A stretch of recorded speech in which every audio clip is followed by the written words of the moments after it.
It started at a yard sale on the outskirts of a small Arizona town.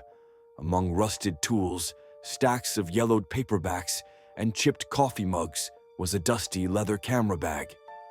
Inside, a Nikon FE from the late 1970s, the kind of camera that had to be wound by hand.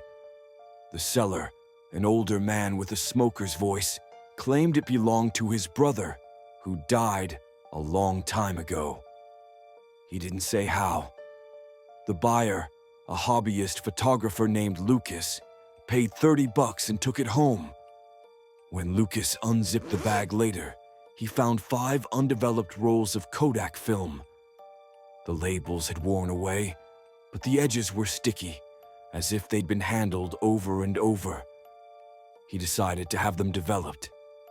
The first roll was ordinary: landscapes, roadside diners, blurry sunsets. The second was stranger: photos of women, always smiling, always looking directly into the camera, as though they knew the photographer well. By the third roll, the smile started to look strained. Shoulders hunched, eyes red. In some frames, you could see bruises under makeup. The fourth roll stopped him cold. It began with a young woman tied to a chair. The knots were precise, professional.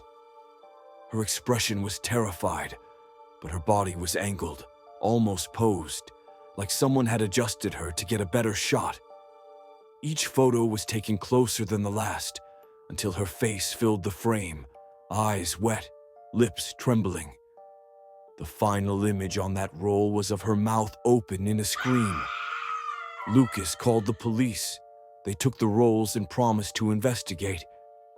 A week later, an officer returned the Nikon, but not the photos. They told Lucas the women in them had all been missing for decades. No one had ever been charged. 2 nights later, Lucas woke to the sound of something winding in the dark. The Nikon sat on his desk. He hadn't touched it. But the film advance lever was moving, frame by frame, as though an invisible hand were preparing to take a shot. He opened the back. Inside was a fresh roll of undeveloped film. It shouldn't have been there. He pulled it out and shined a flashlight through the negatives. His own bedroom, his own bed, his own sleeping body. And in every frame, there was a man standing in the corner.